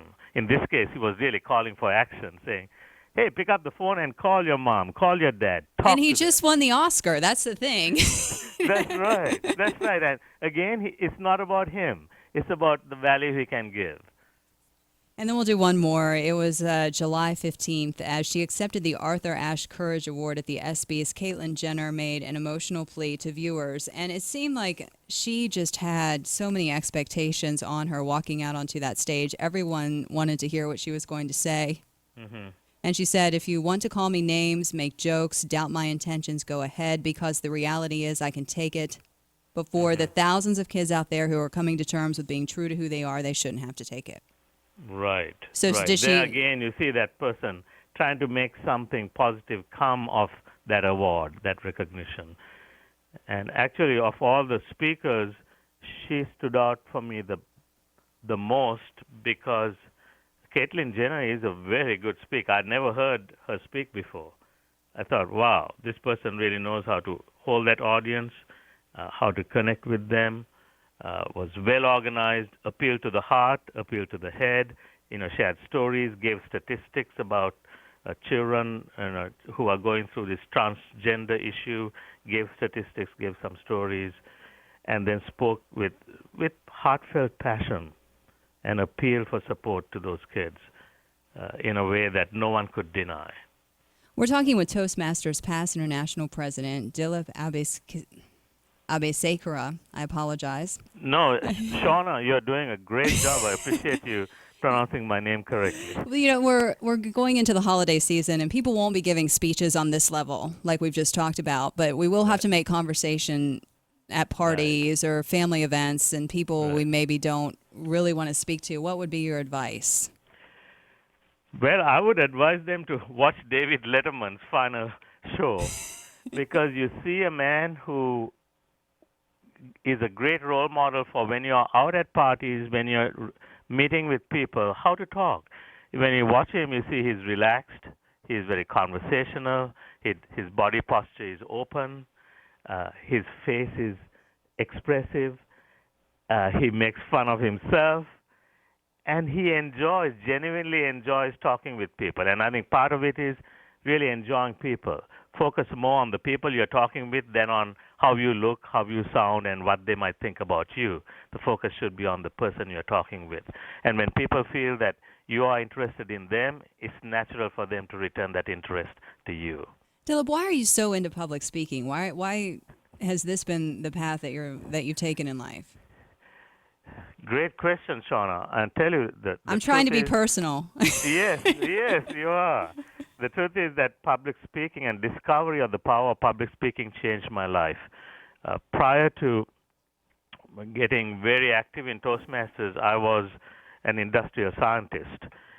And when I joined Toastmasters, I discovered that I had a talent for it and enjoyed it.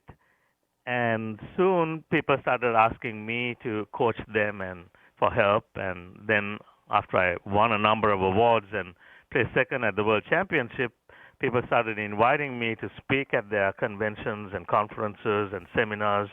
And then people started asking me to coach them. And then I realized, this is where my real passion is. Why? Because I can touch human beings in a very significant way. Very, very short story. I was in New York City speaking at a Toastmasters conference, and after my talk, people came around me to talk with me and ask their questions. And then I noticed an elderly couple who were in the back who were trying to get to me but couldn't. So I made a mental note. I got to make sure I talk with them. But they didn't wait for me. They passed up a note. They said, "Would you pass that to Dilip, please?" And when I got that note, I opened it, and it said, "Your speech today gave us a spiritual impetus to move on with our lives. We wish our 20-year-old son could hear your message. Would you please send us a tape?" Wow. I looked at that. I thought, wow. I didn't know it had that much of an impact. And I did talk with them before I left the hall that day. And on the way home, I remember fishing that out of my pocket again, reading that. And at that time, I was still a scientist. And then I thought, this is better than a paycheck. Wow. That feeling that, you can touch and make a difference. And that impelled me to really study speech and really go into high-level competitions to hone my skills, attain the accredited speaker recognition, and then launch a coaching and training business. So public speaking changed my life, and I want to thank Toastmasters for that.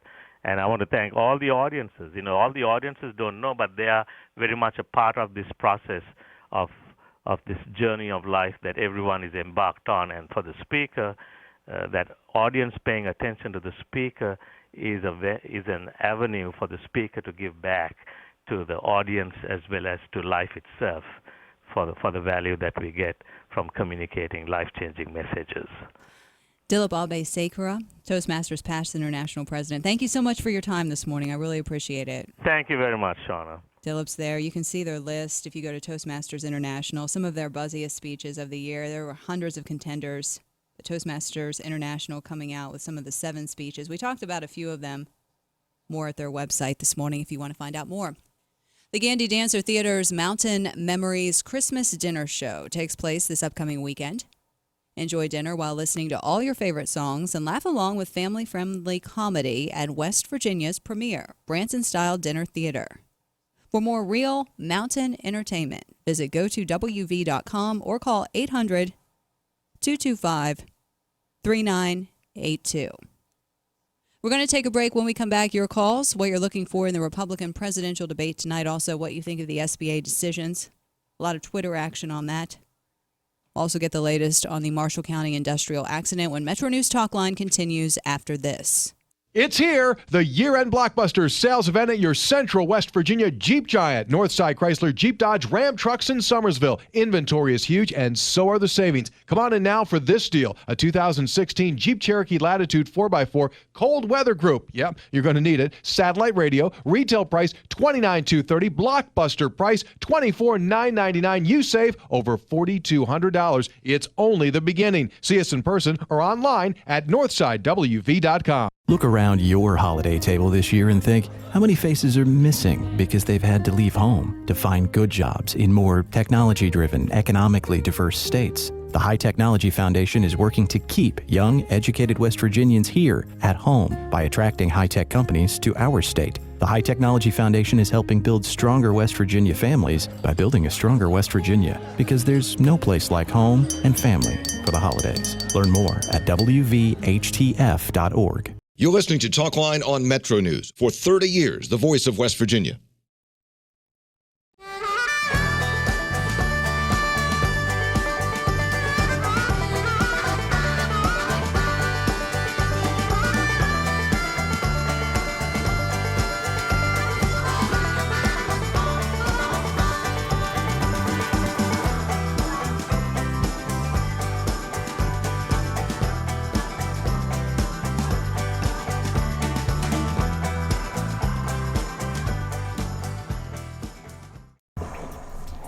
There.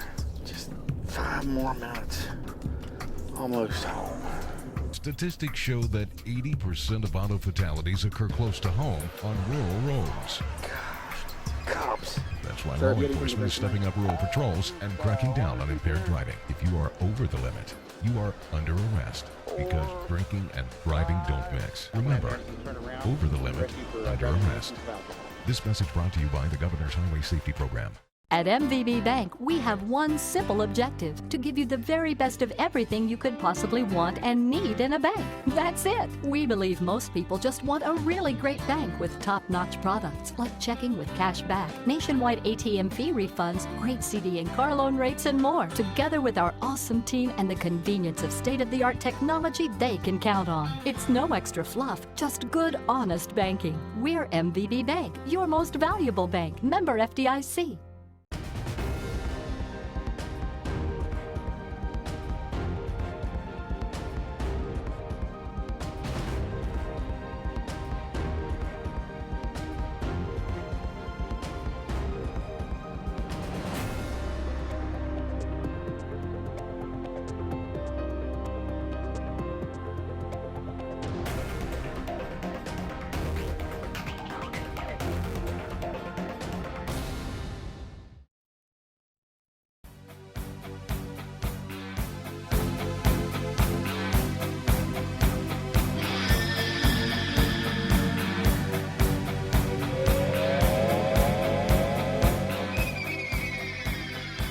Here in West Virginia, there are 2 great jackpot games you can play from the West Virginia Lottery. Powerball has drawings on Wednesdays and Saturdays, and Mega Millions has drawings on Tuesdays and Fridays.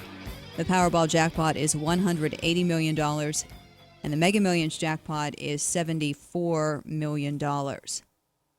Metro News Talkline continues on this Tuesday morning. I'm Shauna Johnson. I'm in today for Hoppy Kercheval, who's on vacation. Hoppy returns on Monday morning. Our producers today, Dave Wilson, Joe Nelson in Morgantown, along with Matt Sunday, working the video stream at WVMetroNews.com, WVMetroNews.com. Did the SBA get it right or get it wrong with its decisions on how to spend $56 million for school construction projects in 15 counties? From the email inbox right now this morning at my email, which is sjohnson@wvradio.com, sjohnson@wvradio.com. From Sue, applauding the $4.4 million for additions and renovations to Brookhaven, which is an elementary school in Monongalia County. I believe the request there had been for additional money for more extensive work, but Montague County, the allocation is $4.4 million. Back to Raleigh County, the SBA overdue with a decision for $10 million this year, $10 million next year in Raleigh County. Again, that money will build a new Crab Orchard Elementary School and pay for renovations to Shady Spring High School, which will then allow several existing elementary schools to close. So we have some time if you want to weigh in through email, if you want to send a tweet at Shauna J. WV, at Shauna J. WV. A lot of negative response from Fayette County after the Fayette County plan was rejected. Or you can call 1-800-765-8255, 1-800-765-TALK. Also, the final Republican presidential debate of 2015 comes tonight in Las Vegas, the last debate of this calendar year, just 7 weeks before the 2016 nominating race gets underway at the Iowa caucuses. We know Donald Trump will be center stage because he leads in the national polls. Texas Senator Ted Cruz, though, is going to be right beside him. He's surging nationally, and also he's taken the lead according to a number of Iowa polls that have come out this week. I think it's 2 polls that show him in the lead in Iowa, where the caucuses will be in the new year. So that question, you be the pundit, what will you be watching for tonight? I don't want to let this day go by without bringing this, or at least noting this. It was on this day, December 15th, 1967, 5 p.m., so a busy travel time, when the bridge spanning the Ohio River at Point Pleasant collapsed. It was called the Silver Bridge because, according to the West Virginia Encyclopedia, it was the first bridge in the area to be painted with aluminum paint. It was the first bridge built in the United States using an I-bar link suspension system rather than a wire cable suspension. And the collapse happened at, like I said, at 5 p.m. There were 37 vehicles on the bridge at the time, 67 people in those vehicles. Of those vehicles, 31 fell with the bridge. 21 people escaped injury or they were rescued from the river. There were 46 people killed, including 5 on the Ohio shore. It took federal, state, local, and private organizations 16 days to conduct extensive rescue and recovery operations. It was later determined by the National Transportation Safety Board that the cause of the bridge collapse was a fracture in the lower limb of the eye of one of the eye bars. The crucial flaw, they said, was inaccessible to visual inspection. And that collapse led to a number of changes in terms of bridge inspections, not just here in West Virginia, but nationally. Again, 46 people killed on this day, December 15th, in the year 1967, when the Silver Bridge collapsed over the Ohio River at Point Pleasant. I didn't want to let the day go by without at least acknowledging that a little bit here on Metro News Talkline. We have one more break to take. We'll do that. We'll come back. We'll wrap up this Tuesday edition of Metro News Talkline after this. For generations, West Virginia hospitals have cared for our communities in every way, carrying the promise of help, hope, and healing. Just as our families have grown, so have our hospitals, advancing programs to improve the health of all West Virginians. They're the place you turn in your time of need for healing compassion and professional care. West Virginia Hospitals, generations of community growth for generations to come. A message from the West Virginia Hospital Association online at wvha.org. Is your business or organization struggling when it comes time to tell your story? After all, your story is what makes you unique. Your story is what makes potential clients and customers draw themselves to you. Unfortunately, oftentimes, those stories aren't told and businesses and organizations remain mired in mediocrity. At Pikewood Creative, we produce videos and commercials in a way that make people take notice. If you need some visual help, then visit us at pikewoodcreative.com. This is Talkline on Metro News. For 30 years, the voice of West Virginia.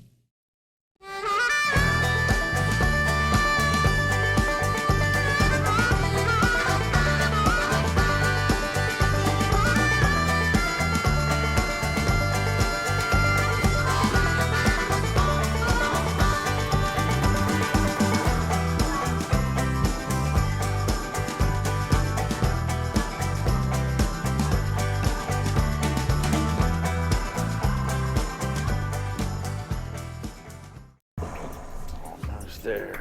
Just 5 more minutes. Almost home. Statistics show that 80% of auto fatalities occur close to home on rural roads. Cops. That's why law enforcement is stepping up rural patrols and cracking down on impaired driving. If you are over the limit, you are under arrest because drinking and driving don't mix. Remember, over the limit, under arrest. This message brought to you by the Governor's Highway Safety Program.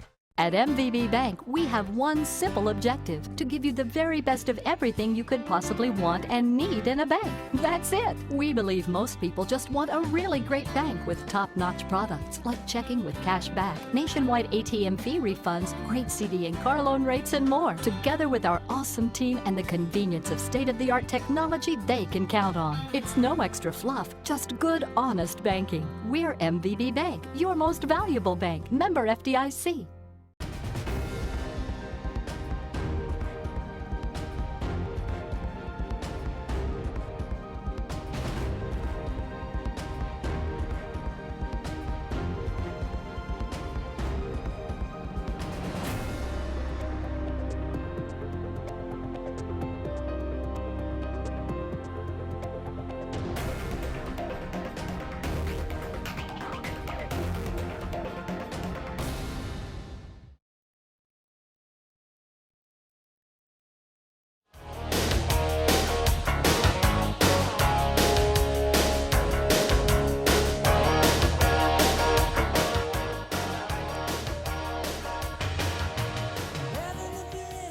We didn't have time to get into it this morning, but of course the announcement came Monday that Pete Rose will remain banned for life from Major League Baseball. The commissioner announcing he's rejecting Rose's plea for reinstatement, citing his continued gambling and evidence that he bet on games when he was playing for the Cincinnati Reds. Just a heads up, Pete Rose will address the decision during a press conference this afternoon in Las Vegas, set for 2 p.m. Eastern Time. So we'll hear what he has to say. His lawyers issued a statement. But we'll hear from Pete himself coming up at 2 o'clock this afternoon from Las Vegas. Also, coincidentally, the same site for tonight's Republican presidential debate, which gets started at 6 and 8:30. There are 9 candidates on the primetime debate, which would be the 8:30 debate. This debate sponsored by CNN and Facebook. Donald Trump will be right in the center, Ted Cruz next to him. We'll see what happens. This debate's going to focus on Homeland Security. And it's been the first since the San Bernardino shootings and also, if I remember correctly, the Paris terror attack. So we'll see what the Republican candidates have to say tonight, and we'll talk about it tomorrow here on MetroNews Talkline. Again, MetroNews reporting today that there are 11 workers being treated after a Tuesday morning, that was this morning, an accident this morning at the Axial plant in Marshall County. It's in Natrium. That accident happened about 7 o'clock this morning. We know those workers being treated at 4 area hospitals. We'll keep you updated throughout the day as far as developments on that story and others right here on the Metro News Radio Network and online at WVMetroNews.com. We'll do it all again tomorrow. This has been Talkline on Metro News for 30 years, the voice of West Virginia.